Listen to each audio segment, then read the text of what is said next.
সূরা আল আরাফ। রহমান রহিম আল্লাহ তাআলার নামে। আলিফ লাম মিম সাদ। হে নবী, এ মহাগ্রন্থ তোমার উপর নাজিল করা হয়েছে যেন তুমি এর দ্বারা কাফেরদের ভয় দেখাতে পারো। ঈমানদারদের জন্য এটি হচ্ছে একটি স্মরণিকা। অতএব এ ব্যাপারে তোমার মনে যেন কোনো প্রকারের সংকীর্ণতা না থাকে। হে মানুষ, এ কিতাবে তোমাদের মালিকের কাছ থেকে তোমাদের কাছে যা কিছু পাঠানো হয়েছে তোমরা তা যথাযথ অনুসরণ করো এবং তা বাদ দিয়ে তোমরা অন্য কোনো কর্তৃপক্ষের অনুসরণ করো না। তোমরা খুব কমই উপদেশ মেনে চলো। এমন কত জনপদ আমি ধ্বংস করে দিয়েছি তাদের উপর আমার আযাব আসত যখন তারা রাতের বেলায় ঘুমিয়ে থাকত, কিংবা আযাব আসত মধ্যদিনে যখন তারা আহারের পর বিশ্রাম করত। আর এভাবে যখন তাদের উপর আমার আযাব নাজিল হতো তখন তাদের মুখে শুধু একটি কথাই থাকত যে অবশ্যই আমরা ছিলাম জালেম। যাদের কাছে নবী পাঠানো হয়েছিল অবশ্যই আমি তাদের জিজ্ঞেস করব, একইভাবে রসুলদেরও আমি প্রশ্ন করব মানুষরা তাদের সাথে কি আচরণ করেছে। অতঃপর আমি আমার নিজস্ব জ্ঞান দ্বারা তাদের প্রত্যেকের কাছে প্রত্যেকের কার্যগুলি খুলে খুলে বর্ণনা করব, কারণ আমি তো সেখানে অনুপস্থিত ছিলাম না। সেদিন পাপ পুণ্যের পরিমাপ ঠিকভাবেই করা হবে।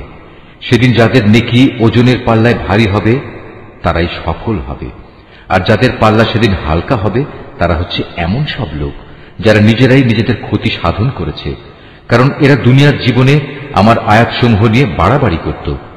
আমি তোমাদের এই জমিনের উপর প্রতিষ্ঠিত করেছি, এজন্য আমি তাতে তোমাদের জন্য সব ধরনের জীবিকার ব্যবস্থাও করে দিয়েছি, কিন্তু তোমরা আমার নিয়ামতের খুব কমই শুকর আদায় করে থাকো। আমি তোমাদের বানিয়েছি, অতঃপর আমি তোমাদের বিভিন্ন আকার অবয়ব দান করেছি। অতএব আমি ফেরেশতাদের বলেছি সম্মানের নিদর্শন হিসেবে তোমরা আদমকে সাজদা করো। তখন আমার আদেশে সবাই আদমকে সাজদা করল, একমাত্র ইবলিস ছাড়া। সে কিছুতেই সাজদাকারীদের মধ্যে শামিল হল না। আল্লাহ তাআলা বললেন, হে ইবলিস, আমি যখন নিজেই তোমাকে সাজদা করার আদেশ দিলাম তখন কোন জিনিস তোমাকে সাজদা করা থেকে বিরত রাখল? ইবলিস বলল, আমি কেন তাকে সাজদা করব? আমি তো তার চেয়ে উত্তম, কারণ তুমি আমাকে বানিয়েছ আগুন থেকে আর তাকে বানিয়েছ মাটি থেকে। আল্লাহ তাআলা বললেন, তুমি এক্ষুনি এখান থেকে নেমে যাও। এখানে বসে অহংকার করবে এটা তোমার পক্ষে কখনো সাজে না। যাও, এখান থেকে বেরিয়ে যাও, কেননা তুমি অপমানিতদেরই একজন। সে বলল, হে আল্লাহ, তুমি আমাকে সেদিন পর্যন্ত শয়তানি করার অবকাশ দাও যেদিন এ আদম সন্তানদের পুনরায় কবর থেকে ওঠানো হবে। আল্লাহ তাআলা বললেন, হ্যাঁ যাও, যাদের অবকাশ দেয়া হয়েছে তুমিও তাদের একজন। সে বলল, যেহেতু তুমি এ আদমের জন্যই আমাকে পথভ্রষ্ট করলে, তাই আমিও এদের গুমরাহ করার জন্য অবশ্যই তোমার প্রদর্শিত প্রতিটি সরল পথের বাঁকে বাঁকে ওত পেতে বসে থাকব। অতঃপর তাদের পথভ্রষ্ট করার জন্য আমি তাদের কাছে অবশ্যই আসব তাদের সামনের দিক থেকে, তাদের পেছন দিক থেকে, তাদের ডান দিক থেকে, তাদের বাঁ দিক থেকে। ফলে তুমি এদের অধিকাংশ লোককেই তোমার নিয়ামতের প্রতি কৃতজ্ঞতা আদায়কারী হিসেবে দেখতে পাবে না। আল্লাহ তাআলা বললেন, বের হয়ে যাও তুমি এখান থেকে অপমানিত ও বিতাড়িত অবস্থায়। আদম সন্তানের যারাই তোমার অনুসরণ করবে তাদের এবং তোমাদের সবাইকে দিয়ে নিশ্চয়ই আমি জাহান্নাম পূর্ণ করে দেব। আল্লাহ তাআলা আদমকে বললেন, তুমি এবং তোমার সঙ্গিনী জান্নাতে বসবাস করতে থাকো এবং এর যেখান থেকে যা কিছু চাও তা তোমরা খেতে পারো, কিন্তু এই গাছটির কাছে যেও না, গেলে তোমরা উভয়ই জালেমদের মধ্যে শামিল হয়ে যাবে। অতঃপর শয়তান তাদের দুজনকেই কুমন্ত্রণা দিল যেন সে তাদের নিজেদের লজ্জাস্থানসমূহ যা তাদের পরস্পরের কাছ থেকে গোপন করে রাখা হয়েছিল প্রকাশ করে দিতে পারে।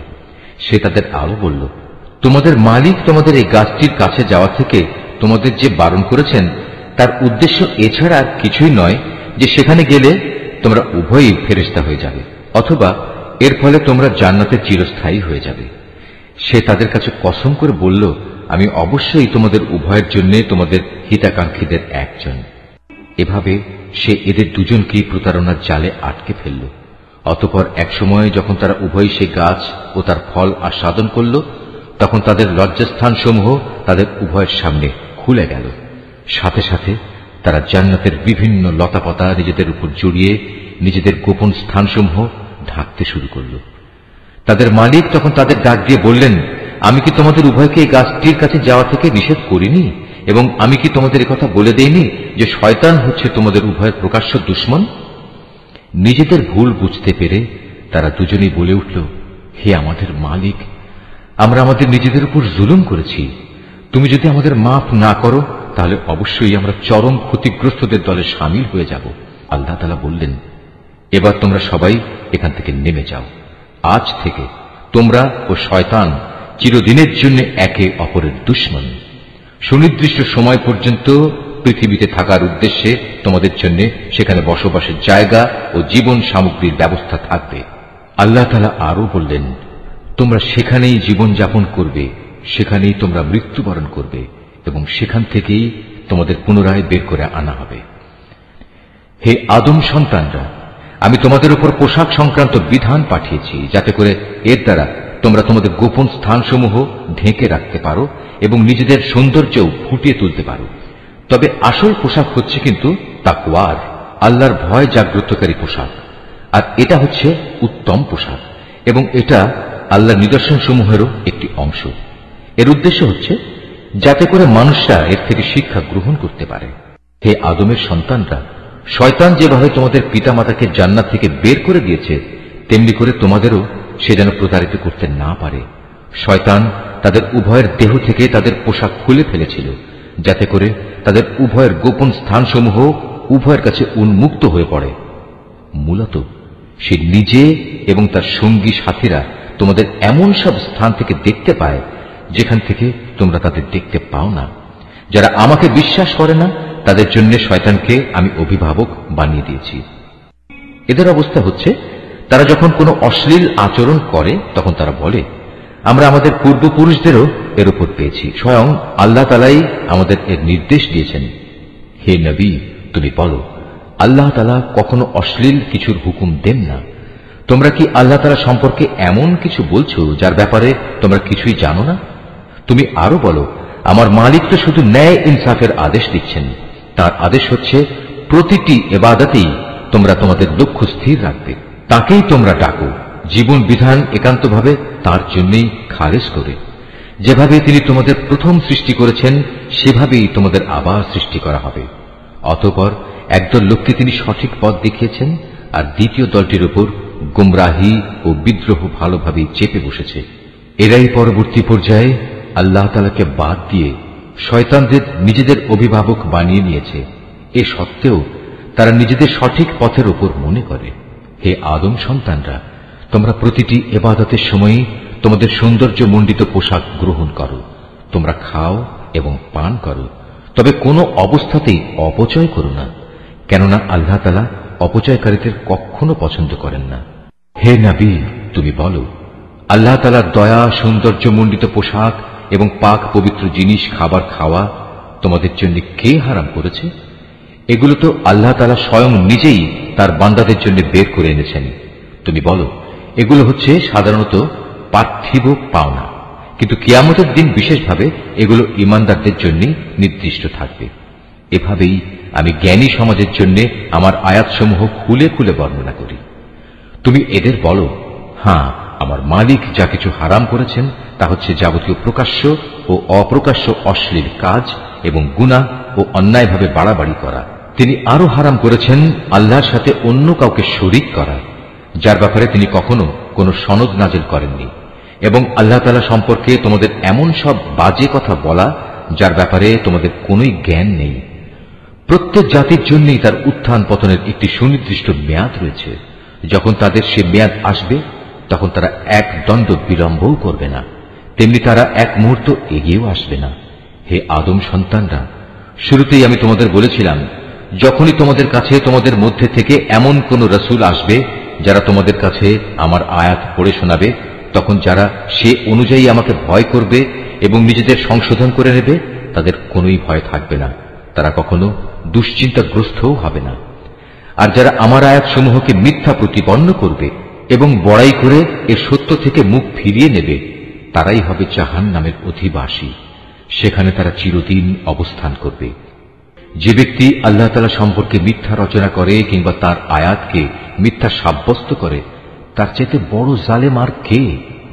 এরা হচ্ছে সেসব ব্যক্তি যারা কেতাবে বর্ণিত দুর্ভোগের তাদের নিজেদের অংশ পেতে থাকবে।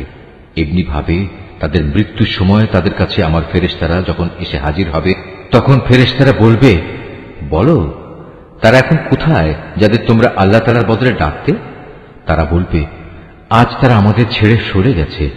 তারা সেদিন সবাই নিজেদের বিরুদ্ধে সাক্ষ্য দেবে, তারা সত্যি কাফির ছিল। আল্লাহ তাআলা বলবেন, তোমাদের আগে যেসব মানুষের দল, জিনের দল গত হয়ে গেছে, তাদের সাথে তোমরাও আজ সবাই জাহান্নামের আগুনে ঢুকে পড়ো। এমনি করে যখন এক একটি জনগোষ্ঠী জাহান্নামে দাখিল হতে থাকবে, তখন তারা তাদের আদর্শগত ভাই বোনদের উপর লানত দিতে থাকবে। এভাবে লানত দিতে দিতে যখন সবাই সেখানে গিয়ে একত্র হবে, তখন তাদের শেষের দলটি পূর্ববর্তী দলের ব্যাপারে বলবে, হে আমাদের মালিক, এরাই হচ্ছে সেসব লোক যারা আমাদের গোমরা করেছিল, তুমি এদের জাহান্নামের শাস্তি দ্বিগুণ করে দাও। আল্লাহ তাআলা বলবেন, আজ তোমাদের প্রত্যেককেই দ্বিগুণ শাস্তি দেওয়া হবে, কিন্তু তোমরা তো অনুধাবনই করতে না। তাদের প্রথম দলটি তাদের শেষের দলটিকে বলবে, হ্যাঁ, আমরা যদি অপরাধী হয়েই থাকি, তবে তোমাদেরও আমাদের উপর কোনো শ্রেষ্ঠত্ব ছিল না। এ সময়ই আল্লাহর ঘোষণা আসবে, এখন তোমরা সবাই নিজ নিজ কর্মফলের বিনিময়ে জাহান্নামের আযাবের স্বাদ গ্রহণ করতে থাকো। অবশ্যই যারা আমার আয়াতসমূহকে অস্বীকার করেছে এবং দম্ভ ভরে তা থেকে মুখ ফিরিয়ে নিয়েছে, তাদের জন্য কখনো রহমত ভরা আসমানের দুয়ার খুলে দেয়া হবে না, যতক্ষণ পর্যন্ত একটি সূচের ছিদ্র পথ দিয়ে একটি উট প্রবেশ করতে না পারবে, ততক্ষণ পর্যন্ত এরা জান্নাতে প্রবেশ করতে পারবে না। আমি এভাবেই অপরাধীদের প্রতিফল দিয়ে থাকি। সেদিন তাদের জন্য নিচের বিছানাও হবে জাহান্নামের, আবার জাহান্নামই হবে তাদের উপরের আচ্ছাদন। এভাবেই জালেমদের আমি প্রতিফল দিয়ে থাকি। অপরদিকে যারা আমার উপর ঈমান এনেছে এবং নেক আমল করেছে, আমি তাদের কারো উপর তাদের সাধ্যের বাইরে দায়িত্বভার অর্পণ করি না। এই নেক লোকেরাই হচ্ছে জান্নাতের অধিবাসী, তারা সেখানে চিরদিন থাকবে। তাদের মনের ভেতর পরস্পরের বিরুদ্ধে যে ঘৃণা বিদ্বেষ লুকিয়েছিল, তা আমি সেদিন বের করে ফেলে দেব। তাদের জন্য নির্দিষ্ট জান্নাতের পাদদেশ দিয়ে ঝর্ণাধারা প্রবাহিত হবে। এসব দেখে তারা বলবে, সমস্ত প্রশংসা আল্লাহ তাআলার জন্য, যিনি আমাদের এই পুরস্কারের স্থানটি দেখিয়েছেন। আল্লাহ তাআলা আমাদের হেদায়েতের পথ না দেখালে আমরা নিজেরা কিছুতেই হেদায়েত পেতাম না। আমাদের মালিকের রাসূলরা এক নির্ভুল বিধান নিয়ে এসেছিল। এ সময় তাদের জন্য ঘোষণা দেয়া হবে, আজ তোমাদের এক মহান জান্নাতের মালিক করে দেয়া হলো, আর এটা হচ্ছে সেসব কার্যক্রমের প্রতিফল যা তোমরা দুনিয়ার জীবনে করে এসেছ। আমরা তো আমাদের মালিকের জান্নাত সংক্রান্ত ওয়াদা সত্য পেয়েছি, তোমরা কি তোমাদের মালিকের ওয়াদাসমূহ সঠিক পাওনি? তারা বলবে, হ্যাঁ। অতঃপর একজন ঘোষণাকারী এসে ঘোষণা করবে, জালেমদের উপর আল্লাহ তাআলার লানত হোক। যারা মানুষদের আল্লাহ তাআলার পথ থেকে বিরত রাখতে চাইত এবং শুধু বাঁকা পথ খুঁজে বেড়াত, আর তারা শেষ বিচারের দিনকেও অস্বীকার করত। জান্নাত ও জাহান্নাম উভয়ের মাঝে একটি দেয়াল থাকবে। এই দেয়ালের উঁচু স্থানের উপর থাকবে আর এক দলের কিছু লোক, যারা সেখানে আনিত প্রতিটি ব্যক্তিকে তাদের নিজ নিজ চিহ্ন অনুযায়ী চিনতে পারবে। তারা জান্নাতের অধিবাসীদের ডেকে বলবে, তোমাদের উপর শান্তি বর্ষিত হোক। এরা যদিও তখন পর্যন্ত জান্নাতে প্রবেশ করেনি, কিন্তু প্রতি মুহূর্তে এরা সেখানে প্রবেশ করার আগ্রহ পোষণ করছে। অতঃপর যখন তাদের দৃষ্টি জাহান্নামের অধিবাসীদের আযাবের দিকে ফিরিয়ে দেয়া হবে, তখন তারা বলবে, হে আমাদের মালিক, তুমি আমাদের এ জালিম সম্প্রদায়ের অন্তর্ভুক্ত করো না। অতঃপর পার্থক্য নির্ণয়কারী সে দেয়ালের উঁচু স্থানে অবস্থানকারী ব্যক্তিরা জাহান্নামের কিছু লোককে, যাদের তারা কোনো বিশেষ লক্ষণের ফলে চিনতে পারবে, ডেকে বলবে, তোমাদের দলবল কোনোটাই তো আজ কাজে এলো না, না কাজে এলো তোমাদের অহংকার যা তোমরা করতে। অপরদিকে আজ চেয়ে দেখো মোমেনদের প্রতি, এরা কি সেসব লোক নয় যাদের ব্যাপারে তোমরা কসম করে বলতে, আল্লাহ তাআলা এদের তার রহমতের কোনো অংশই দান করবেন না, অথচ আজ এদেরকেই আল্লাহ তাআলা বলেছেন, তোমরা সবাই জান্নাতে প্রবেশ করো, তোমাদের কোনোই ভয় নেই, না তোমরা দুঃখিত হবে। এবার জাহান্নামের অধিবাসীরা জান্নাতের লোকদের ডেকে বলবে, আমাদের উপর সামান্য কিছু পানি অন্তত ঢেলে দাও, অথবা আল্লাহ তাআলা তোমাদের যে খাবার দান করেছেন তার কিয়দংশ আমাদের দাও। তারা বলবে, আল্লাহ তাআলা আজ এ দুটি জিনিস কাফেরদের জন্য হারাম করেছেন। যারা দিনকে খেল তামাশায় পরিণত করে রেখেছিল এবং পার্থিব জীবন তাদের প্রতারণার জালে আটকে রেখেছিল, তাদের আজ আমি ঠিক সেভাবেই ভুলে যাব যেভাবে তারা আমার সামনাসামনি হওয়ার এই দিনটিকে ভুলে গেছে এবং আমার আয়াতসমূহ অস্বীকার করেছে। আমি তাদের কাছে এমন একটি কেতাব পৌঁছে দিয়েছিলাম যা আমি বিশদ জ্ঞান দ্বারা সমৃদ্ধ করে বর্ণনা করেছি। যারা এর উপর ঈমান আনবে, এ কেতাব হবে তাদের জন্য সুস্পষ্ট হেদায়েত ও রহমত। এরা কি চূড়ান্ত কোন পরিণামের জন্য অপেক্ষা করছে? যেদিন সত্যি সত্যি সে পরিণাম তাদের কাছে আসবে, সেদিন যারা ইতিপূর্বে এ দিনটিকে ভুলে গিয়েছিল তারা বলবে, অবশ্যই আমাদের মালিকের পক্ষ থেকে আমাদের রাসূলরা এদিনের সত্য প্রতিশ্রুতি নিয়েই এসেছিল। আমাদের জন্য আজ কোন সুপারিশকারী কি আছে যারা আমাদের পক্ষে আল্লাহর কাছে কিছু বলবে? অথবা এমন কি হবে যে আমাদের পুনরায় দুনিয়ায় ফিরিয়ে দেয়া হবে, যাতে আমরা সেখানে গিয়ে ভিন্ন ধরনের কিছু করে আসতে পারি যা আমরা আগে কখনো করিনি?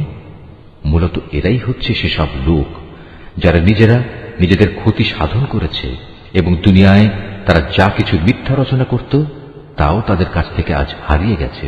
অবশ্যই তোমাদের মালিক আল্লাহ তাআলা, যিনি 6 দিনে আসমান সমূহ ও জমিন সৃষ্টি করেছেন, অতঃপর তিনি আরশের উপর অধিষ্ঠিত হন। তিনি রাতের আবরণকে দিনের উপর ছেয়ে দেন যেন তা একে অন্যকে দ্রুত গতিতে অনুসরণ করে। তিনি সৃষ্টি করেছেন সূরজ, চাঁদ ও তারাসমূহ। মূলত এর সব কটিকেই আল্লাহ তাআলার বিধানের অধীনে করে রাখা হয়েছে। জেনে রেখো, সৃষ্টি যেহেতু তাঁর, সুতরাং এর উপর ক্ষমতাও চলবে একমাত্র তাঁর। সৃষ্টিকুলের মালিক আল্লাহ তাআলা অত্যন্ত দয়ালু ও বরকতময়। অতএব তোমরা একান্ত বিনয়ের সাথে ও চুপিসারে শুধু তোমাদের মালিক আল্লাহ তাআলাকেই ডাকো। অবশ্যই তিনি তাঁর রাজত্বে যারা বাড়াবাড়ি করে তাদের পছন্দ করেন না। আল্লাহর জমিনে একবার তাঁর শান্তি স্থাপনের পর তাতে তোমরা বিপর্যয় সৃষ্টি করো না। তোমরা ভয় ও আশা নিয়ে একমাত্র আল্লাহ তাআলাকেই ডাকো। অবশ্যই আল্লাহর রহমত নেক লোকদের অতি নিকটে রয়েছে। তিনি মহান আল্লাহ, যিনি বাতাসকে বৃষ্টি ও রহমতের আগাম সুসংবাদবাহী হিসেবে জনপদের দিকে পাঠান। শেষ পর্যন্ত যখন সে বাতাস পানির ভারী মেঘমালা বহন করে চলতে থাকে, তখন আমি তাকে একটি মৃত জনপদের দিকে পাঠিয়ে দিই। অতঃপর সে মেঘ থেকেই আমি পানি বৃষ্টি বর্ষণ করি। অতঃপর তা দিয়ে জমিন থেকে আমি সব ধরনের ফলমূল বের করে আনি। এভাবে আমি মৃতকেও জীবন থেকে বের করে আনব। সম্ভবত এ থেকে তোমরা কিছু শিক্ষা গ্রহণ করতে পারবে। উৎকৃষ্ট জমিন, তা থেকে তার মালিকের আদেশে উৎকৃষ্ট ফসলই উৎপন্ন হয়। আর যে জমিন বিনষ্ট হয়ে গেছে তা কঠোর পরিশ্রম ব্যতীত কিছুই উৎপন্ন করে না। এভাবেই আমি আমার নিদর্শনসমূহ স্পষ্ট করে বর্ণনা করি এমন এক জাতির জন্য যারা আমার নিয়ামতের কৃতজ্ঞতা জ্ঞাপন করে। আমি নূহকে তার জাতির কাছে পাঠিয়েছি। অতঃপর সে তাদের বলল, হে আমার জাতির লোকেরা, তোমরা আল্লাহ তাআলার দাসত্ব কবুল করো। তিনি ছাড়া তোমাদের আর কোনো মাবুদ নেই। আমি তোমাদের উপর এক কঠিন দিনের আযাবের আশঙ্কা করছি। তার জাতির নেতারা বলল, হে নূহ, আমরা দেখতে পাচ্ছি তুমি এক সুস্পষ্ট গোমরাহিতে নিমজ্জিত রয়েছ। সে বলল, হে আমার সম্প্রদায়ের লোকেরা, আমার মধ্যে কোনোই গোমরাহি নেই। আমি তো হচ্ছি সৃষ্টিকুলের মালিক আল্লাহর পক্ষ থেকে আসা একজন রাসূল। আমার কাজ হচ্ছে আমি আমার মালিকের বাণীসমূহ তোমাদের কাছে পৌঁছে দেব এবং সে মতে তোমাদের শুভ কামনা করব।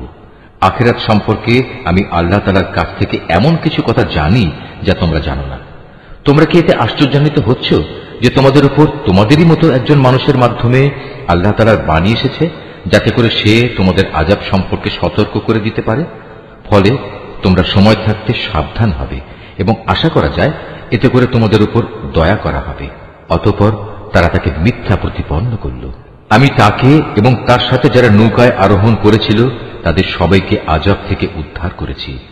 আর যারা আমার আযাব সমূহকে মিথ্যা বলেছে তাদের আমি পানিতে ডুবিয়ে দিয়েছি। এরা ছিল গোঁড়া অন্ধ। আমি আদ জাতির কাছে পাঠিয়েছিলাম তাদেরই এক ভাই হুদকে।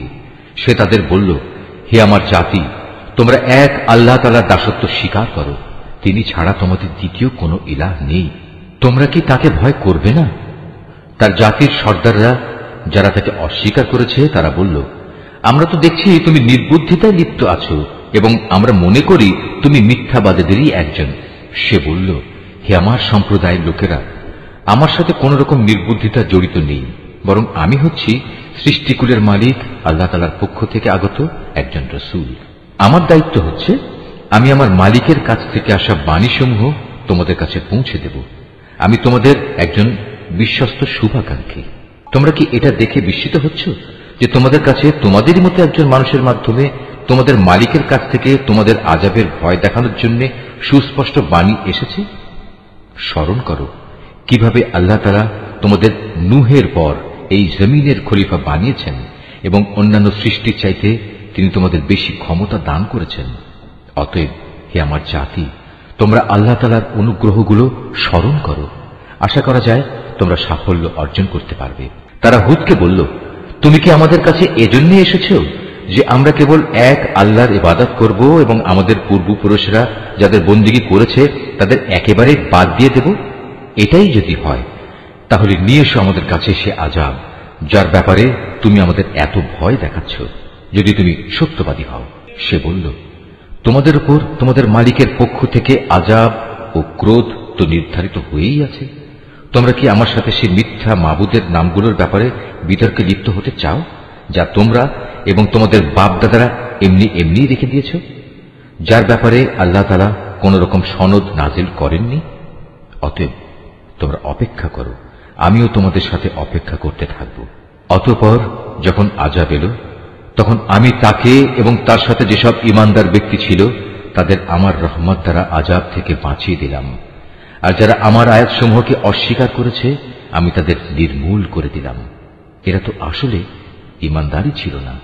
সামুদ জাতির কাছে আমি পাঠিয়েছিলাম তাদেরই এক ভাই সালেহকে। সে এসে বলল, হে আমার জাতি, তোমরা এক আল্লাহ তাআলার বন্দেগী করো, তিনি ছাড়া তোমাদের আর কোনো ইলাহ নেই। তোমাদের কাছে তোমাদের মালিকের কাছ থেকে সুস্পষ্ট প্রমাণ এসে হাজির হয়েছে, আর তোমাদের জন্য এ হচ্ছে আল্লাহর উষ্ট্রি। একে তোমরা ছেড়ে দাও যেন তা আল্লাহ তাআলার জমিনে বিচরণ করে খেতে পারে। তোমরা তাকে কোনো খারাপ মতলবে স্পর্শ করো না, তাহলে আল্লাহর পক্ষ থেকে কঠোর আযাব এসে তোমাদের পাকড়াও করবে। স্মরণ করো যখন আল্লাহ তাআলা আদ জাতির পর তোমাদের দুনিয়ার খলিফা বানিয়েছিলেন এবং আল্লাহ তাআলার জমিনে তিনি তোমাদের প্রতিষ্ঠা দান করেছেন, যার ফলে তোমরা এর সমতল ভূমি থেকে মাটি নিয়ে তা দিয়ে প্রাসাদ বানাচ্ছ, আর পাহাড়ের গা কেটে কেটে নিজেদের ঘরবাড়ি তৈরি করতে পারছ। অতএব তোমরা আল্লাহ তাআলার এসব জ্ঞান ও প্রকৌশল সংক্রান্ত নিয়ামত স্মরণ করো এবং কোনো অবস্থায় আল্লাহ তাআলার জমিনে বিপর্যয় ঘটিও না। তার জাতির সেসব নেতৃস্থানীয় লোক যারা নিজেদের গৌরবের বড়াই করে বেড়াত, অপেক্ষাকৃত দুর্বল শ্রেণীর লোকদের যারা তাদের মধ্যে থেকে তার উপর ঈমান এনেছে, বলল, তোমরা কি সত্যি জানো সালেহ আল্লাহ তাআলার পাঠানো একজন রাসূল? তারা বলল, হ্যাঁ, তার উপর যে বাণী পাঠানো হয়েছে আমরা তা বিশ্বাস করি। অতঃপর সে অহংকারী লোকেরা বলল, তোমরা যা কিছুতে বিশ্বাস করো আমরা তা অস্বীকার করি। অতএব তারা উষ্ট্রিটিকে মেরে ফেলল এবং এর দ্বারা তারা তাদের মালিকের নির্দেশের স্পষ্ট বিরোধিতা করল এবং তারা বলল, হে সালেহ, আমরা তো উষ্ট্রিটিকে মেরে ফেললাম, যদি তুমি সত্যিই রাসূল হয়ে থাকো তাহলে সে আযাব নিয়ে এসো যার ওয়াদা তুমি আমাদের দিচ্ছ। অতঃপর এক প্রলয়ঙ্কারী ভূমিকম্প তাদের গ্রাস করে ফেলল, ফলে তারা নিজেদের ঘরেই মুখ থুবড়ে পড়ে রইল। অতঃপর সে তাদের কাছ থেকে অন্যদিকে চলে গেল এবং সে নিজের জাতিকে বলল, আমি আমার মালিকের সতর্ক বাণী তোমাদের কাছে পৌঁছে দিয়েছিলাম এবং তোমাদের জন্য কল্যাণও কামনা করেছিলাম, কিন্তু তোমরা তো কোনো কল্যাণকামীদের পছন্দই করো না। আমি লূতকেও পাঠিয়েছিলাম যখন সে তার জাতিকে বলেছিল, তোমরা এমন এক অশ্লীলতার কাজ করছো যা তোমাদের আগে সৃষ্টিকুলের আর কেউ কখনো করেনি। তোমরা যৌন তৃপ্তির জন্য নারীদের বাদ দিয়ে পুরুষদের কাছে যাও। আসলে তোমরা হচ্ছে এক সীমা লঙ্ঘনকারী জাতি।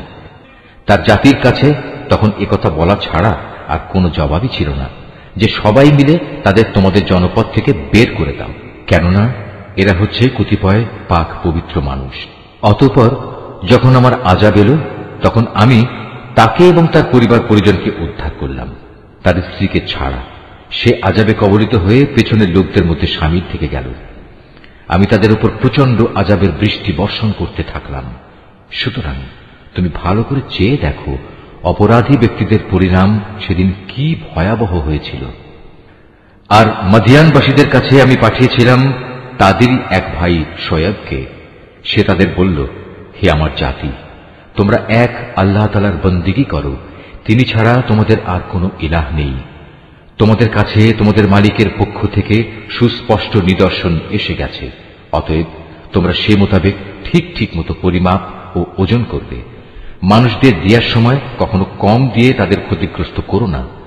আল্লাহ তাআলার এ জমিনে শান্তি ও সংস্কার স্থাপিত হওয়ার পর তাতে তোমরা পুনরায় বিপর্যয় সৃষ্টি করো না। তোমরা যদি আল্লাহ তাআলার উপর ঈমান আনো তাহলে এটাই তোমাদের জন্য কল্যাণকর।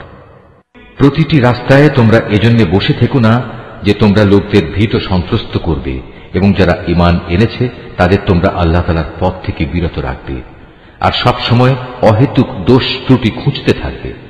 স্মরণ করে দেখো, যখন তোমরা সংখ্যায় ছিলে নিতান্ত কম, অতঃপর আল্লাহ তোমাদের সংখ্যা বাড়িয়ে দিলেন। অতএব তোমরা পুনরায় চেয়ে দেখো বিপর্যয় সৃষ্টিকারীদের পরিণাম কি হয়েছিল। আমাকে যে বাণী দিয়ে পাঠানো হয়েছে তার উপর কোন একটি জনগোষ্ঠী যদি ঈমান আনে আর একটি দল যদি তার উপর আদৌ ঈমান না আনে, তাহলে আল্লাহর কি ক্ষতি হবে? অতঃপর তোমরা ধৈর্য ধারণ করো যতক্ষণ না আল্লাহ তাআলা নিজেই আমাদের মাঝে একটা ফয়সালা করে দেন। তিনিই হচ্ছেন উত্তম ফয়সালাকারী। তার সম্প্রদায়ের কিছু নেতৃস্থানীয় লোক যারা বড়াই অহংকার করছিল বলল, হে শোয়েব, আমরা অবশ্যই তোমাকে এবং তোমার সাথে যারা ঈমান এনেছে তাদের আমাদের জনপদ থেকে বের করে দেব, অথবা তোমাদের আমাদের জাতিতে ফিরে আসতে হবে। সে বলল, যদি আমরা ইচ্ছুক না হই তাহলেও কি তাই হবে? সেখান থেকে আল্লাহ তাআলা আমাদের একবার মুক্তি দেওয়ার পর যদি আমরা আবার তোমাদের জীবনাদর্শে ফিরে আসি, তাহলে আমরা পরিষ্কারভাবে আল্লাহ তাআলার উপর মিথ্যা আরোপ করব। আমাদের পক্ষে এটা কখনো সম্ভব নয় যে আমরা সেখানে ফিরে আসব। হ্যাঁ, আমাদের মালিক যদি আমাদের ব্যাপারে অন্য কিছু চান তাহলে এটা ভিন্ন কথা। অবশ্যই আমাদের মালিকের জ্ঞান সব কিছুর উপর ছেয়ে আছে। আমরা একান্তভাবে আল্লাহ তাআলার উপর নির্ভর করি এবং আমরা বলি, হে আমাদের মালিক, আমাদের এবং আমাদের জাতির মাঝে তুমি সঠিক একটা ফয়সালা করে দাও, কারণ তুমি হচ্ছ সর্বোত্তম ফয়সালাকারী। তার জাতির নেতৃস্থানীয় লোক যারা আল্লাহ তাআলার নবীকে অস্বীকার করেছে, তারা সে জাতির সাধারণ মানুষদের বলল, তোমরা যদি শোয়েবের অনুসরণ করো তাহলে তোমরা খুবই ক্ষতিগ্রস্ত হবে। নবীর কথা অমান্য করার কারণে একটা প্রচন্ড ভূকম্পন এসে তাদের নির্মম ভাবে আঘাত করল, আর দেখতে দেখতে তারা সবাই তাদের নিজ নিজ ঘরেই মুখ থুবড়ে পড়ে থাকল। যারা শোয়েবকে অমান্য করল তারা এমন ভাবে ধ্বংস হয়ে গেল, মনে হয়েছে এখানে কোনোদিন কেউ বসবাসই করেনি। বস্তুত তারাই সেদিন ক্ষতিগ্রস্ত হয়েছে যারা শোয়েবকে অস্বীকার করেছে। এরপর সে শোয়েব তাদের কাছ থেকে চলে গেল। যাবার সময় সে বলল, হে আমার জাতি, আমি তোমাদের কাছে আমার মালিকের বাণীসমূহ পৌঁছে দিয়েছিলাম এবং আমি আন্তরিকভাবেই তোমাদের কল্যাণ কামনা করেছিলাম। আমি কেন এমন সব মানুষের জন্য আফসোস করব যারা আল্লাহকেই অস্বীকার করে? আমি কোন জনপদে কোন নবী পাঠিয়েছি, অথচ সেই জনপদে মানুষদের অভাব ও কষ্ট দিয়ে আক্রান্ত করিনি, এমনটি কখনো হয়নি।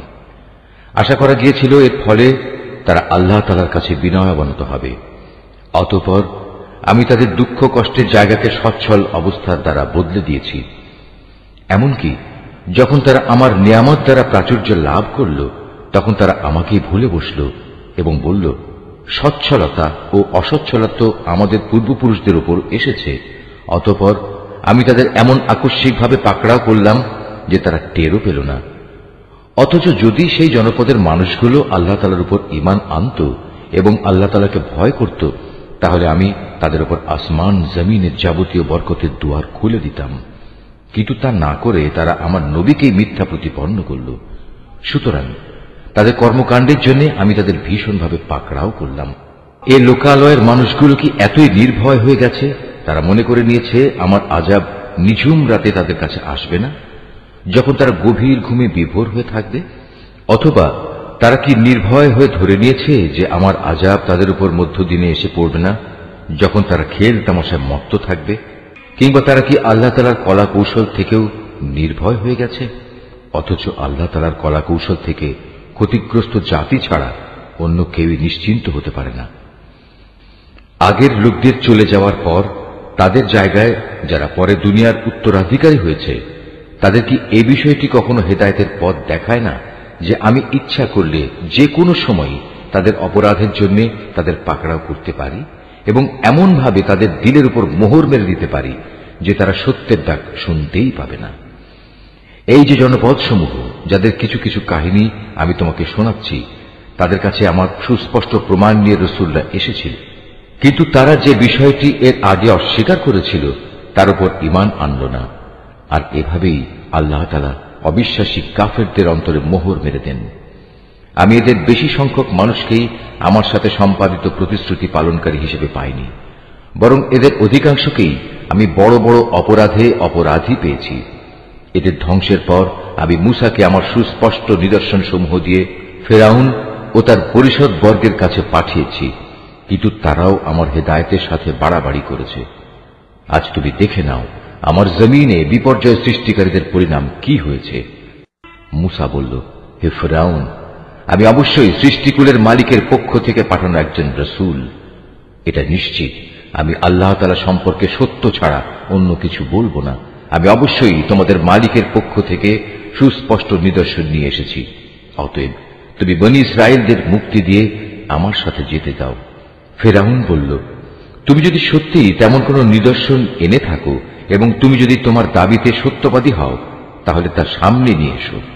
অতঃপর সে তার হাতের লাঠিটি মাটিতে নিক্ষেপ করল, সাথে সাথেই তার প্রকাশ্য একটি অজগরে পরিণত হয়ে গেল। অতঃপর সে বুগল থেকে তার হাত বের করল, সাথে সাথে তা উৎসাহী দর্শকদের জন্য চমকাতে লাগল। অবস্থা দেখে ফেরাউনের জাতির প্রধান ব্যক্তিরা বলল, হে তো দেখছি আসলেই একজন সুদক্ষ জাদুকর। আসলে এ ব্যক্তি তোমাদের সবাইকে তোমাদের নিজেদের দেশ থেকেই বের করে দিতে চায়। এই পরিস্থিতিতে তোমরা কি করবে ভাবছ? অতঃপর তারা ফেরাউনকে বলল, আপাতত তাকে এবং তার ভাইকে কিছুদিনের জন্য এমনি থাকতে দাও এবং এ সুযোগে তোমরা শহরে বন্দরে সরকারি সংগ্রাহক পাঠিয়ে দাও, যেন তারা দেশের সকল দক্ষ জাদুকরদের অবিলম্বে তোমার কাছে এনে হাজির করে। সিদ্ধান্ত মোতাবেক জাদুকররা যখন ফেরাউনের কাছে এলো, তখন তারা বলল, আমরা যদি আজ মূসার মোকাবেলায় বিজয়ী হই, তবে আমাদের জন্য পুরস্কারের ব্যবস্থা থাকবে তো? সে বলল, হ্যাঁ, তা তো অবশ্যই। তোমরাই হবে দরবারের ঘনিষ্ঠতম ব্যক্তিদের অন্যতম। অতঃপর তারা তাদের জাদুর বাণ নিক্ষেপ করে মানুষদের দৃষ্টি শক্তির ওপর জাদু করে ফেলল। এতে করে তারা মানুষদের ভীত আতঙ্কিত করে তুলল। তারা সেদিন সত্যি সত্যিই বড় জাদুমন্ত্র নিয়ে হাজির হয়েছিল। অতঃপর আমি মূসার কাছে ওহী পাঠালাম এবং তাকে বললাম, এবার তুমি জমিনে তোমার লাঠিটি নিক্ষেপ করো। নিক্ষিপ্ত হবার সাথে সাথেই তা জাদুকরদের অলিক বানোয়াটগুলোকে গ্রাস করে ফেলল। অতঃপর সত্য প্রতিষ্ঠিত হয়ে গেল, আর তারা যা কিছু বানিয়ে এনেছিল তা মিথ্যা প্রতিপন্ন হল। সেখানে তারা সবাই পরাভূত হল এবং তারা লাঞ্ছিত হয়ে ফিরে গেল। অতঃপর সত্যের সামনে জাদুকরদের অবনত করে দেয়া হল। তারা সবাই সমস্বরে বলে উঠল, আমরা সৃষ্টিকুলের মালিকের উপর ঈমান আনলাম, যিনি মূসা ও হারুনের মালিক। ঘটনার এই আকস্মিক মোড় পরিবর্তন দেখে ফেরাউন বলল, এ কি, আমি তোমাদের কোন রকম অনুমতি দেওয়ার আগেই তোমরা তার উপর ঈমান আনলে? আসলে আমি বুঝতে পারলাম এ ছিল তোমাদের নিশ্চিত একটা ষড়যন্ত্র। এ নগরে বসেই তোমরা তা পাকিয়েছ, যাতে করে তার অধিবাসীদের তোমরা সেখান থেকে বের করে দিতে পারো। অচিরেই তোমরা এই বিদ্রোহের পরিণাম জানতে পারবে। আমি তোমাদের একদিকের হাত ও অন্যদিকের পাগুলো কেটে ফেলব, এরপর আমি তোমাদের সবাইকে শুলে চড়াবো। তারা বলল, আমরা তো একদিন আমাদের মালিকের কাছে ফিরে যাবই, তাই আমরা তোমার শাস্তির পরোয়া করি না। তুমি আমাদের কাছ থেকে এই কারণেই এই প্রতিশোধ নিচ্ছ যে আমাদের মালিকের নিদর্শন সমূহ যা তার কাছ থেকে আমাদের কাছে এসে পৌঁছেছে, আমরা তার উপর ঈমান এনেছি। আমরা আল্লাহ তাআলার কাছে প্রার্থনা করি, হে আমাদের মালিক, তুমি আমাদের ধৈর্য ধারণ করার ক্ষমতা দাও এবং তোমার অনুগত বান্দা হিসেবে তুমি আমাদের মৃত্যু দিও। ফেরাউনের জাতির সর্দাররা তাকে বলল, তুমি কি মূসা ও তার দলবলকে এই জমিনে বিপর্যয় সৃষ্টি করার জন্য এমনিই ছেড়ে দিয়ে রাখবে এবং তারা তোমাকে ও তোমার দেবতাদের এভাবে বর্জন করেই চলবে? সে বলল, না, তা কখনো হবে না। আমি অচিরেই তাদের ছেলেদের হত্যা করে ফেলব এবং তাদের মেয়েদের আমি জীবিত রাখব। নিঃসন্দেহে আমি তাদের উপর বিপুল ক্ষমতায় ক্ষমতাবান। মুসা এবার তার জাতিকে বলল, তোমরা আল্লাহর কাছে সাহায্য চাও এবং ধৈর্য ধারণ করো। মনে রেখো, অবশ্যই এই জমিন হচ্ছে আল্লাহ তাআলার। তিনি নিজ বান্দাদের মাঝে যাকে চান তাকেই এই জমিনের ক্ষমতা দান করেন। চূড়ান্ত সাফল্য তাদের জন্যই যারা আল্লাহ তাআলাকে ভয় করে। তারা মুসাকে বলল, তুমি আমাদের কাছে নবী হয়ে আসার আগেও আমরা নির্যাতিত হয়েছিলাম, আর এখন তুমি আমাদের কাছে আসার পরও আমরা একইভাবে নির্যাতিত হচ্ছি। এর কি কোনো শেষ হবে না? মুসা বলল, হ্যাঁ হবে। খুব তাড়াতাড়ি সম্ভবত তোমাদের মালিক তোমাদের শত্রুকে ধ্বংস করে দেবেন এবং এই দুনিয়ায় তিনি তোমাদের তার স্থলাভিষিক্ত করবেন। অতঃপর আল্লাহ তাআলা দেখবেন তোমরা কি করো। ক্রমাগত বেশ কয়েক বছর ধরে আমি ফেরাউনের লোকজনদের দুর্ভিক্ষ ও ফসলের স্বল্পতা দিয়ে আক্রান্ত করে রেখেছিলাম। সম্ভবত তারা কিছুটা হলেও বুঝতে পারবে। যখন তাদের উপর ভালো সময় আসত তখন তারা বলতো, এ তো ছিল আমাদের নিজেদেরই পাওনা। আবার যখন দুঃসময় তাদের পেয়ে বসত তখন নিজেদের দুর্ভাগ্যের ভার তারা মুসা এবং তার সঙ্গী সাথীদের উপরই আরোপ করত। হ্যাঁ, তাদের দুর্ভাগ্যের যাবতীয় বিষয় তো আল্লাহ তাআলার হাতেই রয়েছে, কিন্তু তাদের অধিকাংশ লোকই এ সম্পর্কে অবহিত নয়। তারা মুসাকে আরো বলল, আমাদের উপর জাদুর প্রভাব বিস্তার করার জন্য তুমি যত নিদর্শনই নিয়ে আসো না কেন, আমরা কখনো তোমার উপর ঈমান আনব না। এ ধৃষ্টতার জন্য অতঃপর আমি তাদের উপর ঝড় তুফান দিলাম, পঙ্গপাল পাঠালাম, উকুন ছড়ালাম, ব্যাঙ ছেড়ে দিলাম ও রক্তপাতজনিত বিপর্যয় নাজিল করলাম। এর সব কয়টি তাদের কাছে এসেছিল আমার এক একটা সুস্পষ্ট নিদর্শন হিসেবে, কিন্তু এ সত্ত্বেও তারা অহংকার বড়াই করতেই থাকল। আসলেই তারা ছিল একটি অপরাধী জাতি।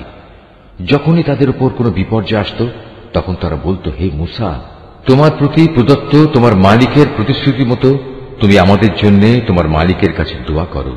যদি এবারের মতো আমাদের উপর থেকে এই বিপদ দূর করে দাও, তাহলে অবশ্যই আমরা তোমার উপর ঈমান আনব এবং বনী ইসরায়েলদেরও তোমার সাথে যেতে দেব। অতঃপর যখনই তাদের উপর থেকে একটি নির্দিষ্ট সময়ের জন্য যে সময়টুকু সেজন্য নির্ধারিত ছিল সে বালা মুসিবত আমি অপসারণ করে নিতাম, তখন সাথে সাথেই তারা ওয়াদা ভঙ্গ করে ফেলত। অতঃপর আমি তাদের কাছ থেকে প্রতিশোধ নিলাম, তাদের আমি অতল সাগরে ডুবিয়ে দিলাম, কেননা তারা আমার নিদর্শন সমূহকে মিথ্যা প্রতিপন্ন করেছিল এবং আমার এ শাস্তি থেকে তারা উদাসীন হয়ে গিয়েছিল। এবার আমি তাদের সত্যি সত্যি ক্ষমতার আসনে বসিয়ে দিলাম। এতদিন যাদের দুর্বল করে রাখা হয়েছিল তাদের আমি এ রাজ্যের পূর্ব পশ্চিম সহ সব কয়টি প্রান্তের অধিকারী বানিয়ে দিলাম, যাতে আমি আমার প্রভূত কল্যাণ ছড়িয়ে দিয়েছি। এভাবেই বনী ইসরায়েলের উপর প্রদত্ত তোমার মালিকের প্রতিশ্রুতির সেই কল্যাণ বাণীর সত্যে পরিণত হল, কেননা তারা ধৈর্য ধারণ করেছিল। ফেরাউন ও তার জাতির যাবতীয় শিল্পকর্ম ও উঁচু প্রাসাদ যা তারা নির্মাণ করেছিল আমি সবকিছুই ধ্বংস করে দিলাম। ফেরাউনকে ডুবিয়ে দিয়ে আমি বনী ইসরায়েলদের সমুদ্র পার করে দিয়েছি।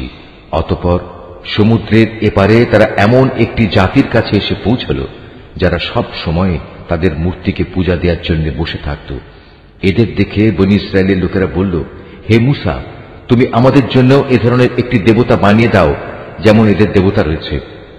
একথা শুনে সে তাদের বলল, তোমরা হচ্ছ আসলেই এক মূর্খ জাতি। এ লোকেরা যেসব কাজে লিপ্ত রয়েছে তা একদিন ধ্বংস করে দেয়া হবে এবং এরা যা করছে তাও সম্পূর্ণ বাতিল বলে গণ্য হবে। মুসা আরো বলল, আমি কি তোমাদের জন্য আল্লাহ তাআলাকে বাদ দিয়ে অন্য একজন মাবুদ তালাশ করতে যাব? অথচ এই আল্লাহ তাআলাই তোমাদের দুনিয়ার সবকিছুর উপর শ্রেষ্ঠত্ব প্রদান করেছেন। তাছাড়া তোমাদের সে সময়ের কথা স্মরণ করা উচিত যখন আমি তোমাদের ফেরাউনের লোকজনদের কাছ থেকে মুক্ত করেছিলাম। তারা তোমাদের মর্মান্তিক শাস্তি দিত, তারা তোমাদের পুত্র সন্তানদের হত্যা করত আর তোমাদের মেয়েদের তারা জীবিত ছেড়ে দিত। এতে তোমাদের জন্য তোমাদের পরওয়ারদিগারের পক্ষ থেকে এক মহা পরীক্ষা নিহিত ছিল।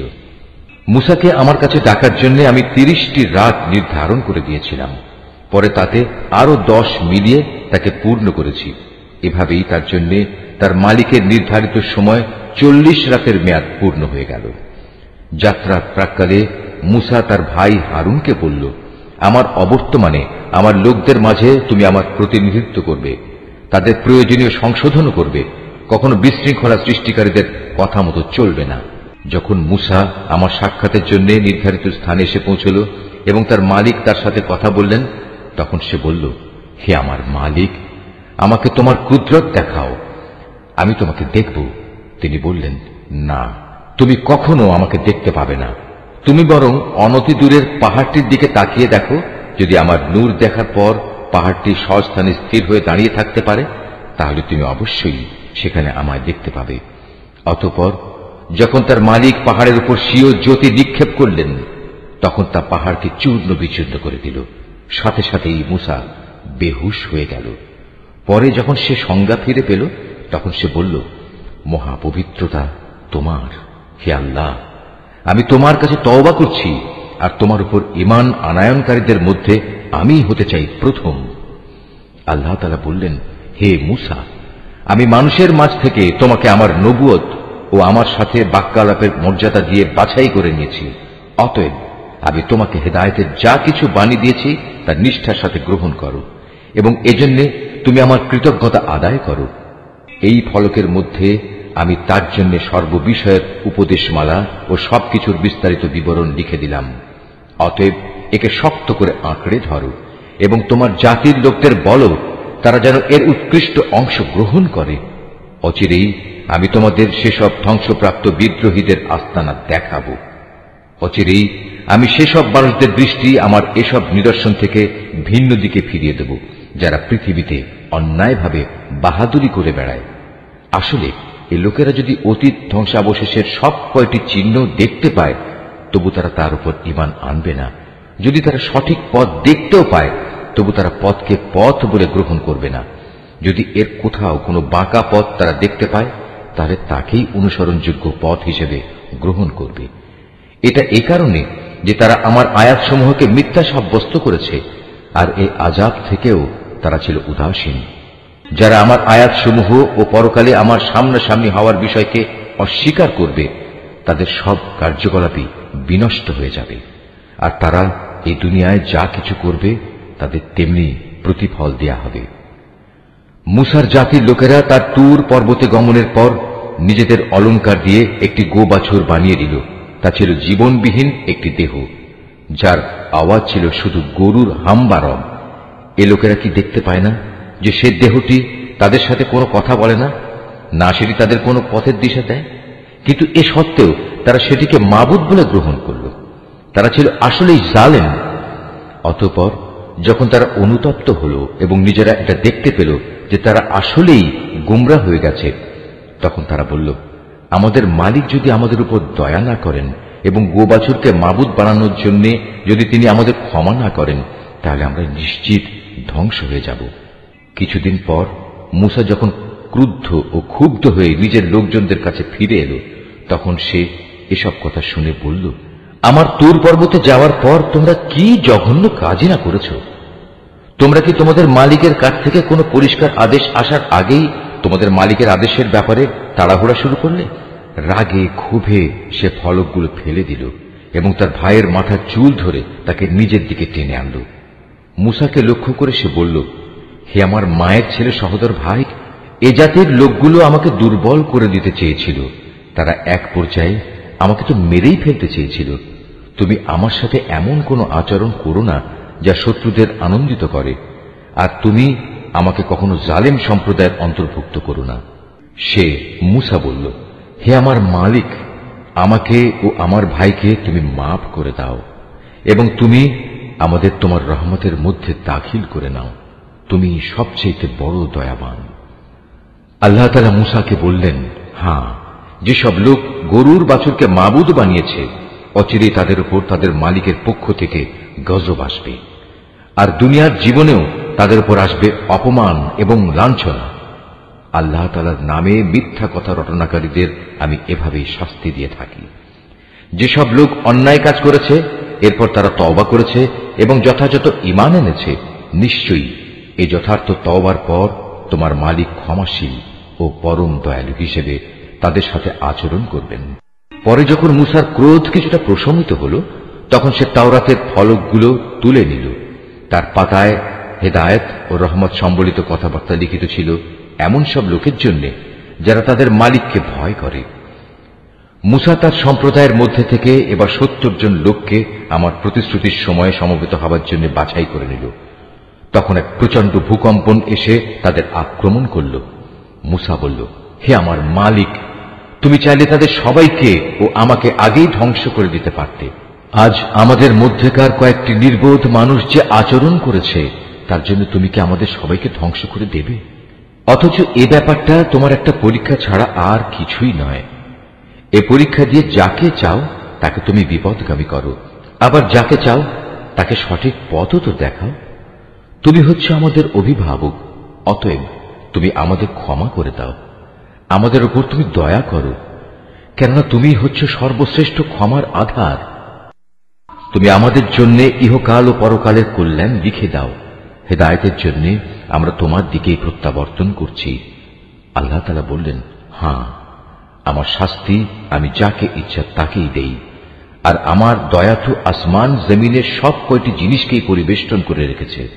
আমি অবশ্যই তা লিখে দেব এমন লোকদের জন্য যারা আল্লাহ তাআলাকে ভয় করে, যারা যাকাত আদায় করে, সর্বোপরি যারা আমার আয়াতসমূহের উপর ঈমান আনে, যারা এই বার্তাবাহক নিরক্ষর রসুলের অনুসরণ করে চলে, যার উল্লেখ তাদের কিতাব তাওরাত ও ইনজিলেও তারা দেখতে পায়। যে নবী তাদের ভালো কাজের আদেশ দেয়, মন্দ কাজ থেকে বিরত রাখে, যে তাদের জন্য যাবতীয় পাক জিনিসকে হালাল ও নাপাক জিনিসসমূহকে তাদের উপর হারাম ঘোষণা করে, তাদের ঘাড় থেকে মানুষের গোলামির যে বোঝা ছিল তা সে নামিয়ে দেয়, এবং মানুষের চাপানো যেসব বন্ধন তাদের গলার উপর ঝুলানো ছিল তা সে খুলে ফেলে। অতএব যারা তাঁর উপর ঈমান আনে, যারা তাকে সাহায্য সহযোগিতা করে, সর্বোপরি তার সাথে কোরআনের যে আলো পাঠানো হয়েছে তার অনুসরণ করে, তারাই হচ্ছে সফলকাম। হে মুহাম্মদ, তুমি বলো, হে মানুষ, আমি তোমাদের সবার কাছে আল্লাহ তাআলার রসূল হিসেবে এসেছি। আল্লাহ তাআলা আকাশমণ্ডল ও পৃথিবীর সার্বভৌমত্বের একচ্ছত্র মালিক। তিনি ছাড়া আর কোনো মাবুদ নেই। তিনি জীবন দান করেন, তিনি মৃত্যু ঘটান। অতএব তোমরা সেই মহান আল্লাহ তাআলার উপর ঈমান আনো, তার বার্তাবাহক নিরক্ষর রসুলের উপরও তোমরা ঈমান আনো, যে রসুল নিজেও আল্লাহ তাআলা ও তাঁর বাণীতে বিশ্বাস করে, এবং তোমরা তাকে অনুসরণ করো। আশা করা যায় তোমরা সঠিক পথের সন্ধান পাবে। মুসার জাতির মধ্যে এমন ধরনের কিছু লোকও আছে যারা অন্যদের সত্যের পথ দেখায় এবং নিজেরাও অনুরূপ ইনসাফ করে। আমি তাদের 12টি গোত্রে ভাগ করে তাদের স্বতন্ত্র দলে পরিণত করে দিয়েছি। মুসার সম্প্রদায়ের লোকেরা যখন তার কাছে পানি চাইল, তখন আমি মুসার প্রতি ওহী পাঠালাম, তুমি তোমার হাতের লাঠি দ্বারা পাথরে আঘাত করো। অতঃপর তা থেকে 12টি ঝর্ণাধারা উদ্ভূত হল। প্রত্যেক দল তাদের নিজেদের পানি পান করার স্থান চিনে নিল। আমি তাদের উপর মেঘের ছায়াও বিস্তার করে দিলাম। তাদের কাছে মান ও সালওয়া নামক এক উৎকৃষ্ট খাবার পাঠালাম। তাদের আমি এও বললাম, তোমাদের আমি যেসব পবিত্র জিনিস দান করেছি তা তোমরা খাও।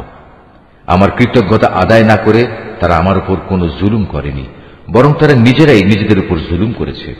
সে সময় কথাও স্মরণ করো যখন তাদের বলা হয়েছিল, তোমরা এই জনপদে গিয়ে বসবাস করো এবং সেখান থেকে যা কিছু চাও তোমরা আহার করো, এবং বলো, হে মালিক, আমরা তোমার কাছে ক্ষমা চাই। আর যখনই সেই জনপদের দ্বার পথ দিয়ে ভেতরে প্রবেশ করবে, তখন সাজদাবনত অবস্থায় প্রবেশ করবে। আমি তোমাদের গুনাহসমূহ মাফ করে দেব। আমি উত্তম লোকদের সব সময় কিছু অতিরিক্ত দান করি। কিন্তু তাদের মধ্যে যারা জালিম ছিল, তারা তাদের যা করতে বলা হয়েছিল তা সম্পূর্ণ বদলে দিয়ে ভিন্ন কথা বলল। তাই আমিও তাদের এই জুলুমের শাস্তি হিসেবে তাদের উপর আসমান থেকে আযাব পাঠালাম।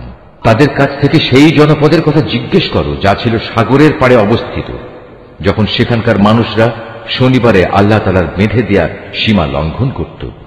আসলে শনিবারেই সাগরের মাছগুলো তাদের কাছে উঁচু হয়ে পানির উপরিভাগে ভেসে আসত, এবং শনিবার ছাড়া অন্য কোনো দিন তা আসত না।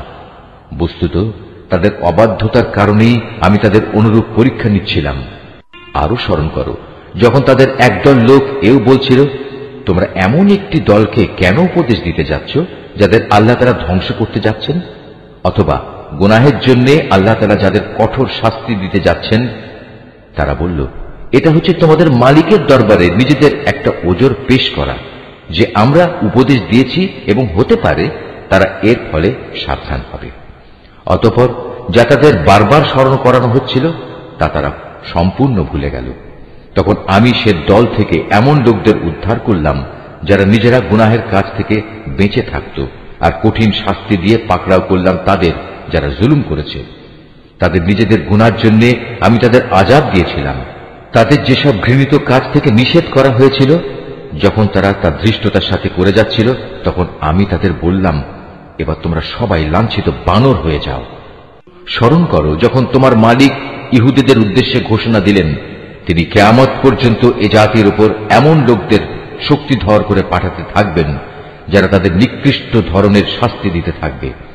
একথা নিশ্চিত, তোমার মালিক যেমন সত্য শাস্তি দান করেন, তেমনি তিনি ক্ষমাশীল ও পরম দয়ালু। আমি তাদের দলে দলে বিভক্ত করে জমিনে ছড়িয়ে দিয়েছি। তাদের মধ্যে কিছু নেককার মানুষ ছিল, আবার তাদের কিছু ছিল এর চাইতে ভিন্ন ধরনের। ভালো মন্দ উভয় অবস্থার সম্মুখীন করে আমি তাদের পরীক্ষা দিয়েছি এ আশায় যে হয়তো তারা কখনো হেদায়েতের পথে প্রত্যাবর্তন করবে। কিন্তু তাদের অযোগ্য উত্তরসূরিরা একের পর এক এই জমিনে তুচ্ছ উত্তরাধিকারী হল। তারা স্বাভাবিকভাবে আল্লাহ তাআলার কিতাবেরও উত্তরাধিকারী হয়ে পড়ে। তারা এই দুনিয়ার ধন সম্পদ করায়ত্ত করে নেয়। অপরদিকে মূর্খের মতো বলতে থাকে, আমাদের শেষ বিচারের দিন মাফ করে দেয়া হবে। কিন্তু অর্জিত সম্পদের অনুরূপ সম্পদ যদি তাদের কাছে এসে পড়ে, তারা সাথে সাথেই তা হস্তগত করে নেয়। অথচ তাদের কাছ থেকে আল্লাহ তাআলার কিতাবের এ প্রতিশ্রুতি কি নেওয়া হয়নি যে তারা আল্লাহ তাআলা সম্বন্ধে সত্য ছাড়া কিছু বলবে না? আল্লাহ তাআলা সেই কিতাবে যা আছে তা তো তারা নিজেরা বহুবার অধ্যয়নও করেছে। আর পরকালীন আবাস, যারা আল্লাহকে ভয় করে তাদের জন্য তো তাই হচ্ছে উত্তম নিবাস। তোমরা কি এ বিষয়টি অনুধাবন করো না? অপরদিকে যারা আল্লাহর কিতাবকে কঠোরভাবে আঁকড়ে ধরে এবং নামাজ প্রতিষ্ঠা করে, তারা যেন জেনে রাখে আমি কখনো সংশোধনকারীদের বিনিময় নষ্ট করি না। যখন আমি তাদের মাথার উপর পাহাড়কে উঁচু করে রেখেছিলাম, মনে হচ্ছিল তা যেন একটি ছায়া। তারা তো ধরেই নিয়েছিল তা বুঝি এখনই তাদের উপর পড়ে যাবে। আমি তাদের বললাম, তোমাদের আমি হেদায়েত সম্বলিত যে কিতাব দিয়েছি তা কঠোরভাবে আঁকড়ে ধরো এবং তাতে যা কিছু আছে তা বারবার স্মরণ করো। এর ফলে আশা করা যায় তোমরা বেঁচে থাকতে পারবে। তোমরা স্মরণ করো যখন তোমাদের মালিক আদম সন্তানের পৃষ্ঠদেশ থেকে তাদের পরবর্তী সন্তান সন্ততিদের বের করে এনেছেন এবং তাদের নিজেদের ওপর এ মর্মে আনুগত্যের স্বীকারোক্তি আদায় করেছেন যে আমি কি তোমাদের মালিক নই? তারা সবাই বলল, নিশ্চয়ই, আমরা সাক্ষ্য দিলাম। এর উদ্দেশ্য ছিল যেন কিয়ামতের দিন তোমরা একথা বলতে না পারো, আমরা তো এ বিষয়ে অনবহিত ছিলাম। কিংবা একথা যেন না বলো যে আল্লাহর সাথে শিরক তো আমাদের বাপ দাদারা আগে করেছে, আর আমরা তো ছিলাম তাদের পরবর্তী বংশধর। বাতিলপন্থীদের কার্যক্রমের জন্য কি তুমি আমাদের ধ্বংস করবে? এভাবেই আমি অতীতের দৃষ্টান্তসমূহ তাদের কাছে খোলাখুলি বর্ণনা করি এ আশায় যে এরা সোজা পথে ফিরে আসবে। হে মুহাম্মদ, তুমি তাদের কাছে এমন একটি মানুষের কাহিনী পড়ে শোনাও যার কাছে আমি নবীর মাধ্যমে আমার আয়াতসমূহ নাযিল করেছিলাম, কিন্তু সে পরে আমার আয়াত থেকে বিচ্যুত হয়ে পড়ে। অতঃপর শয়তান তার পিছু নেয় এবং সে সম্পূর্ণ গোমরাহ লোকদের দলভুক্ত হয়ে পড়ে। অথচ আমি চাইলে তাকে এই আয়াতসমূহ দ্বারা উচ্চ মর্যাদা দান করতে পারতাম, কিন্তু সে তো ঊর্ধ্বমুখী আসমানের বদলে নিম্নমুখী জমিনের প্রতি আসক্ত হয়ে পড়ে এবং পার্থিব কামনা বাসনার অনুসরণ করে। অতঃপর তার উদাহরণ হচ্ছে কুকুরের উদাহরণের মতো। যদি তুমি তাকে দৌড়াতে থাকো, তবু সে জিহ্বা বের করে হাঁপাতে থাকে, আবার তোমরা সেটিকে ছেড়ে দিলেও জিহ্বা ঝুলিয়ে হাঁপাতে থাকে। এ হচ্ছে তাদের দৃষ্টান্ত যারা আমার আয়াতসমূহ অস্বীকার করে। এ কাহিনীগুলো তাদের তুমি পড়ে শোনাও, হয়তোবা তারা চিন্তা গবেষণা করবে। যে সম্প্রদায়ের লোকেরা আমার নিদর্শনসমূহ মিথ্যা সাব্যস্ত করে, তারা নিজেরাই নিজেদের উপর জুলুম করে আসছে। তাদের উদাহরণ কতই না নিকৃষ্ট। আল্লাহ তাআলা যাকে পথ দেখান সে সঠিক পথ প্রাপ্ত হবে, আবার যাকে তিনি গোমরাহ করেন তারা হয়ে পড়ে ভীষণ ক্ষতিগ্রস্ত। বস্তুত বহু সংখ্যক মানুষ ও জিন আছে যাদের আমি জাহান্নামের জন্য পয়দা করেছি। তাদের কাছে যদিও বোঝার মতো দিল আছে, কিন্তু তা দিয়ে তারা চিন্তা করে না। তাদের কাছে দেখার মতো চোখ থাকলেও তারা তা দিয়ে সত্য দেখে না। আবার তাদের কাছে শোনার মতো কান আছে, কিন্তু তারা সে কান দিয়ে সত্য কথা শোনে না।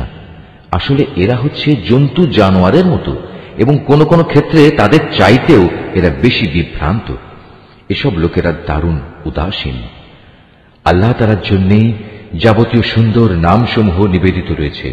অতএব তোমরা সেসব ভালো নামেই তাকে ডাকো এবং সেসব লোকের কথা ছেড়ে দাও যারা তার নামে বিকৃতি ঘটায়। যা কিছু তারা দুনিয়া জীবনে করে এসেছে অচিরেই তার যথাযথ ফল তারা পাবে। আমি যাদের সৃষ্টি করেছি সে মানুষ ও জিনদের মাঝে আবার এমন একটি দল আছে যারা মানুষকে সঠিক পথের দিকে ডাকে এবং সে মতে নিজেরাও নিজেদের জীবনে ইনসাফ কায়েম করে। যারা আমার আয়াতসমূহকে মিথ্যা প্রতিপন্ন করে ক্রমে ক্রমে আমি তাদের এমন ভাবে ধ্বংসের দিকে ঠেলে নিয়ে যাব তারা তা টেরও পাবে না। আমি তাদের বিদ্রোহের জন্য অবকাশ দিয়ে রাখব এবং এ ব্যাপারে আমার কৌশল অত্যন্ত শক্ত। তারা কি কখনো চিন্তা করে দেখে না যে তাদের সাথী মুহাম্মদ কোনো পাগল নয়, সে তো হচ্ছে আযাবের একজন সুস্পষ্ট সতর্ককারী মাত্র। তারা কি আসমান সমূহ ও পৃথিবীর সার্বভৌমত্বের বিষয়টির দিকে কখনো তাকিয়ে দেখে না এবং তাকিয়ে দেখে না আল্লাহ তাআলা এখানে যা কিছু সৃষ্টি করেছেন তার প্রতি এবং এর প্রতিও তাদের অবস্থানের মেয়াদ হয়তো নিকটবর্তী হয়ে এসেছে। এরপর আর কোন কথা আছে যা বললে এরা ঈমান আনবে? আল্লাহ তাআলা যাকে পথহারা করে দেন তাকে পথে আনার আর দ্বিতীয় কেউ নেই। আল্লাহ তাআলা তো তাদের সবাইকেই তাদের অবাধ্যতায় উদ্ভ্রান্তের মতো ঘুরে বেড়ানোর জন্য ছেড়ে দেন। তারা তোমার কাছে কিয়ামত সম্পর্কে জিজ্ঞেস করে, এই দিনটি কখন সংঘটিত হবে? তুমি তাদের বলো, এই জ্ঞান তো আমার মালিকের কাছেই রয়েছে, এর সময় আসার আগে তিনি তা প্রকাশ করবেন না। আকাশমণ্ডল ও জমিনের জন্য সেদিন তা হবে একটি ভয়াবহ ঘটনা। এটি তোমাদের উপর পতিত হবে একান্ত আকস্মিক ভাবেই। তারা এই প্রশ্নটি এমন ভাবে জিজ্ঞেস করে যে মনে হয় তুমি বুঝি বিষয়টি সম্পর্কে সবকিছু জানো। তাদের বলো, কিয়ামতের জ্ঞান তো একমাত্র আল্লাহ তাআলার কাছেই রয়েছে, কিন্তু অধিকাংশ মানুষই এ সত্যটুকু জানে না। তুমি আরো বলো, আমার নিজের ভালো মন্দের মালিকও তো আমি নই, তবে আল্লাহ তাআলা যা চান তাই হয়। যদি আমি অজানা বিষয় সম্পর্কে জানতাম তাহলে আমি নিজের জন্য সে জ্ঞানের জোরে অনেক ফায়দাই হাসিল করে নিতে পারতাম এবং এ কারণে কোনো অকল্যাণই আমাকে স্পর্শ করতে পারত না। আমি তো শুধু একজন নবী, জাহান্নামে সতর্ককারী ও জান্নাতের সুসংবাদবাহী মাত্র, শুধু সে জাতির জন্য যারা আমার উপর ঈমান আনে। তিনিই সেই আল্লাহ তাআলা যিনি তোমাদের একটি প্রাণ থেকে পয়দা করেছেন এবং পরবর্তী পর্যায়ে তার থেকে তিনি তার জুড়ি বানিয়েছেন যেন তার জুড়ির কাছে গিয়ে সে পরম শান্তি লাভ করতে পারে। অতঃপর যখন পুরুষ সাথীটি তার মহিলা সাথীটিকে দৈহিক প্রয়োজনের জন্য ঢেকে দিল তখন মহিলা সাথীটি এক লঘু গর্ভ ধারণ করল এবং প্রথম দিকে সে এ নিয়েই চলাফেরা করল। পরে যখন সে গর্ভের কারণে ওজনে ভারী হয়ে এলো তখন তারা পুরুষ মহিলা উভয়ই তাদের মালিককে ডেকে বলল, হে আল্লাহ তাআলা, যদি তুমি আমাদের একটি সুস্থ ও পূর্ণাঙ্গ সন্তান দান করো তাহলে আমরা অবশ্যই তোমার কৃতজ্ঞতা আদায় করব। পরে সত্যিই যখন তিনি তাদের উভয়কে একটি নিখুঁত সন্তান দান করলেন তখন তারা যা কিছু সন্তানের আকারে আল্লাহর পক্ষ থেকে তাদের দেয়া হয়েছে সে ব্যাপারেই অন্যদের শরীক বানিয়ে নিল। আল্লাহ তাআলা তাদের শরীক বানানো থেকে অনেক পবিত্র।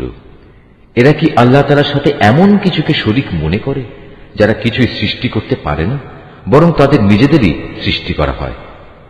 তারা তাদের কাউকে কোন রকম সাহায্য করতে সক্ষম নয় এবং তারা নিজেদেরও কোন রকম সাহায্য করতে পারে না। তোমরা যদি এই মূর্খ লোকদের হেদায়েতের পথের দিকে আহ্বান করো তারা তোমাদের কথা শুনবে না। তাই তোমরা তাদের হেদায়েতের পথে ডাকো কিংবা চুপ করে থাকো, উভয়টাই তোমাদের জন্য সমান কথা।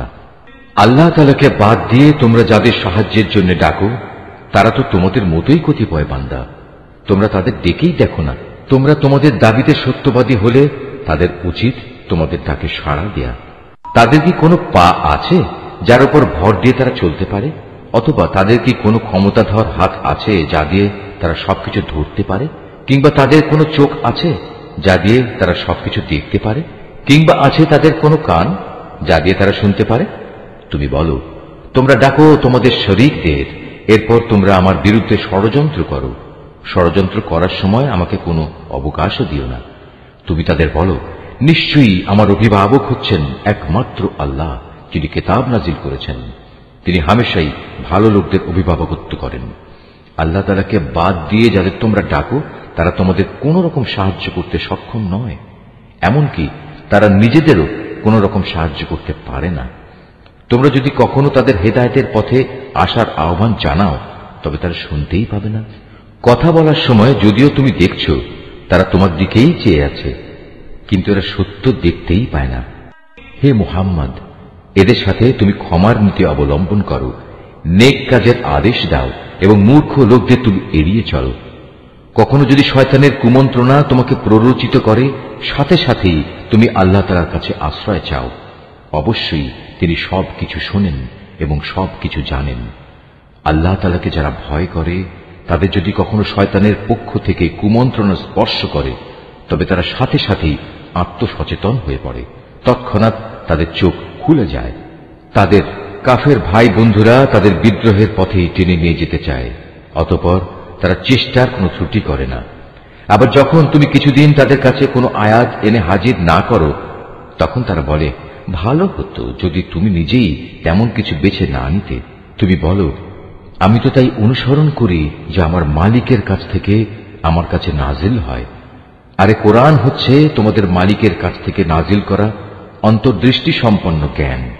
যারা ঈমান এনেছে এ কিতাব তাদের জন্য হেদায়েত ও রহমত। যখন তোমার সামনে কোরআন তেলাওয়াত করা হয় তখন মনোযোগের সাথে তা শোনো এবং নিশ্চুপ থাকো। আশা করা যায় এর ফলে তোমাদের উপর দয়া করা হবে। হে নবী, তোমার মালিককে স্মরণ করো মনে মনে, সকাল সন্ধ্যায় সবিনয়ে এবং সশঙ্ক চিত্তে। অনুচ্চ স্বরের কথাবার্তা দিয়েও তাকে তুমি স্মরণ করো, কখনো তার স্মরণ থেকে গাফেল হয়েও না। এই আয়াতটি যিনি তেলাওয়াত করবেন এবং যিনি এই আয়াতটির তেলাওয়াত শুনবেন তাদের সবাইকে এখানে একটি সাজদা আদায় করতে হবে। এটা ওয়াজিব। নিঃসন্দেহে যারা তোমার মালিকের একান্ত সান্নিধ্যে আছে তারা কখনো অহংকার করে তার ইবাদত থেকে বিরত থাকে না। তারা তাঁর তাসবিহ করে এবং তার সামনে সাজদা করে।